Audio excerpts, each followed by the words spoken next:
Dear viewers of the Tom Photo channel, we all have our favorite cameras, but no matter how much we like them, we have to admit that they all have some flaws or problems as well. And just like every chain can have only one weakest link, we can usually also pinpoint the single biggest issue with each camera. So today I tried to isolate the major problem with each of my interchangeable lens cameras. I'm only talking about cameras that I own at the current moment, leaving out a full list of cameras I have owned in the past. First up is the Fujifilm X-S10, a wonderful small camera with IBIS. Before buying this camera, I was certain that the lack of the physical focus mode button next to the lens was going to win the problem prize. But no, after enough use, I'm certain that it's the mechanics of the LCD screen. In order to tilt it, you have to turn it to the side of the camera. So you now have to look sideways to see what the camera is photographing in front of you. Not a deal breaker, but not a great thing in my book. Next is the Fuji X-T3, my favorite camera in terms of handling. It's a near perfect camera, so it's difficult to bring out problems. However, the one thing separating it from perfection is the lack of IBIS. I don't even mind that it does not have a built-in flash. I'm using a very tiny and portable Zenico flash to take the place of the built-in flash when needed. The Fujifilm X-T30 is the camera I use the most because it is so capable and small.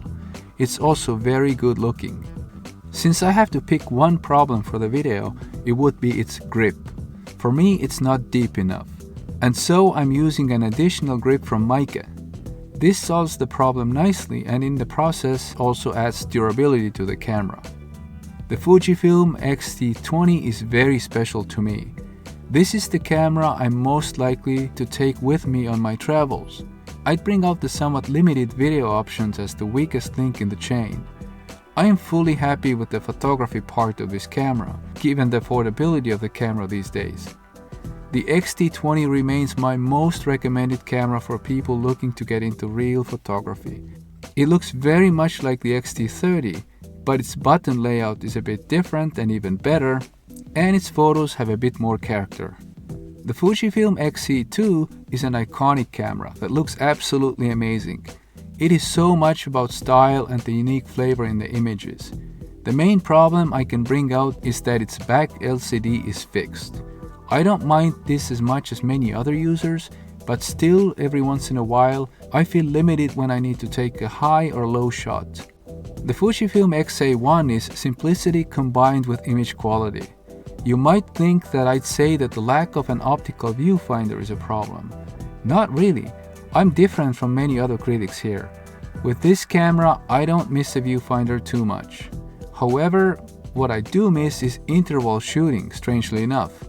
I'd like to use this camera for time-lapse to give my other cameras a bit of a break, but I cannot very easily because it cannot take a large number of photos unattended all by itself. The Nikon D3400 is my dedicated macro camera these days, combined with a 90mm Tamron macro lens. Since this is a DSLR, I don't mind that the LCD is fixed. I wouldn't trust the LCD anyway for macro because focusing via LCD is neither accurate nor quick enough. So I look through the viewfinder even if I have to throw myself on the ground. My biggest issue is low light ISO performance. For smooth images, ISO 400 is the upper limit. And this can be a problem for my macro photos. I can use a ring flash, but still. The Nikon D610 is a full-frame beast capable of some miracle shots. I don't mind its fixed LCD, cramped focus points or relatively large size. No, my experience says that the upper shutter speed limit of 1/4000 is not enough. I use this camera often with a bright prime lens, and there the maximum shutter speed may not be fast enough for the lens. Sure, I could use an ND filter to fix this problem, but it's extra work and can reduce photo quality. I hope you found my parade of camera problems interesting. Let me know in the comments if you agree or where you would have answered differently. Please also consider subscribing and liking. This helps me a lot. All the cameras I talked about today I have also reviewed in separate videos. Please check them out in the links. Enjoy your photography. Goodbye.